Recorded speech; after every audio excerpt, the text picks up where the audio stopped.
insonni sog'ligi, salomatligi uchun ro'zani foydasi qanchaligini musulmonlardan ko'ra musulmon emaslar ko'proq tushunib yetadigan bo'lib qoldi hozirgi kunda.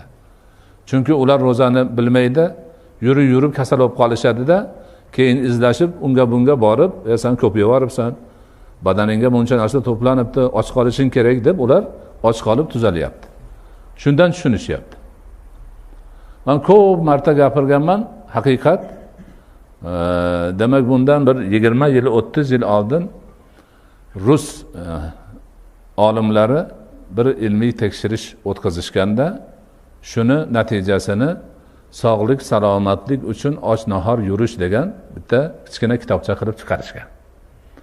O'sha vaqtda shu dindan, diyonatdan xabari bor odamlar yurib izlab topib o'qiganmiz hammamiz. Nikolayev degan bir bosh tabibning rahbarligida katta bir ilmiy demak guruh shu narsani tajribadan o'tkazishgan ekan. Ular o'sha tajribalarida qilgan narsalarini, odamlarning sonini och qolgandan keyin 3 soat o'tgandan keyin nima bo'ladi, 4 soat o'tganda insonning tanasida qanaqa jarayonlar kechadi, hammasini yozishgan. Xulosalari shu.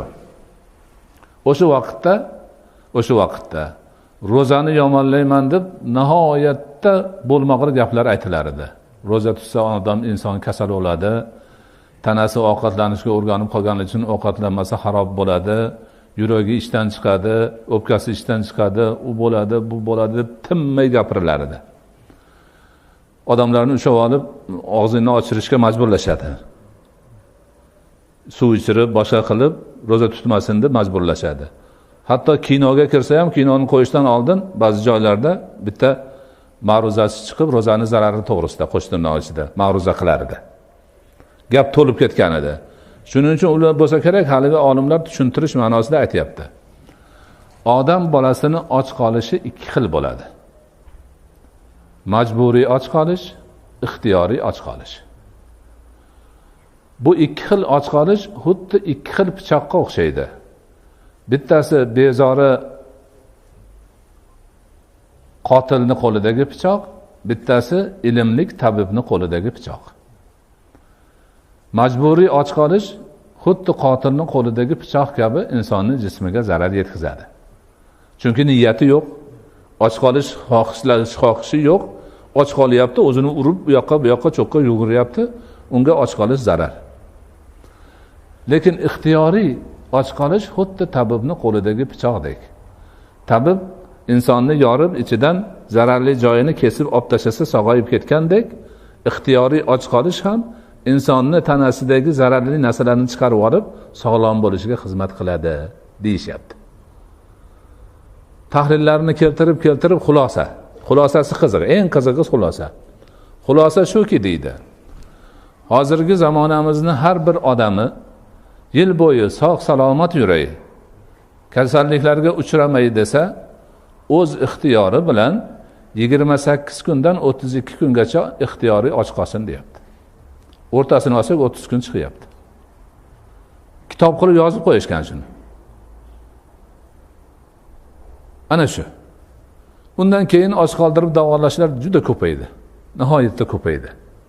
Shundan ma'ni qilgan bir xulosam shuki, ular misol uchun oldin deydi, ovqatni sekin-sekin qoldirib kun bo'yi och qolishga tayyorgarlik ko'rasan deydi.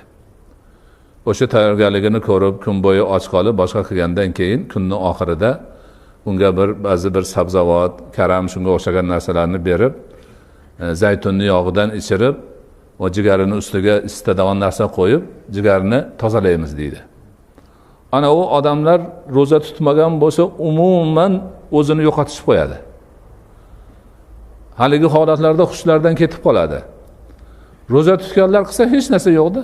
Turaveradi, hech narsa tuzilmayman, hech narsani sezmayapman. Nima bo'lish kerak edi deb turaveradi. Chunki u ro'za tutib tanasi sog'. Ana ular yillar bo'yi zaharni o'zida to'plab yurgan. Birinchi marta haligi qatib qolgan zaharni ko'chirish kerak. Ularga nega qiyin kechyapti. O'shanaqa ishlarni qilib, tajriba bilan, unaqa bir katta emas, lekin ko'p odamga shuni aytib, tushuntirib, o'zi qilib ko'rsatib yurgan bir odamdan men so'radim. Siz shuncha tajriba qilibsiz. xulosasini aytingchi, nima foydasi bor ekan buni desam, to'g'risini aytaymi? To'g'risini aytay. To'g'risini aytsam shu ishni qilgandan keyin Xudo esiga tushib qolar ekan odam deydi. Allohni tanib qolar ekan, his qilib qolar ekan. Shuni men deydi, eng katta tutganim shu deydi. Haqiqatan shu. Mana ro'za kitobi hadis va hayotda 8-juzida keltirdim. Dunyoning ulamolari hozirgi kundagi eng ko'p tarqalgan dardlarni shu och qoldirish bilan davolashyapti. Rakkacha bor. Rakni davolanib, faloncha rak kasali keldi, bunchasi tuzalib ketdi, bunchasi tuzalmadi degan tuzalmaganlari juda oz foiz. Qolgan oshqozon ichak kasalimi, boshqa kasalmi, hammasini tuzalganini aytishyapti. Mana shu holat. Lekin shu yerda biz mo'min musulmon insonlar o'laroq zimmamizga bir oy ro'za, Ramazon ro'zasini tutish farz ibodati bo'lgani insonlari bo'laroq bu ro'za tutishimiz sog'lik uchun, ozish uchun demasligimiz kerak. Ibodat uchun u ozish nima qilish, u bo'laveradigan narsa. Bizi bosh maqsadimiz Allohning buyrug'ini bajarish. Zimmamizdagi farzni ado etish, bandachiligimizni yuzaga chiqarish.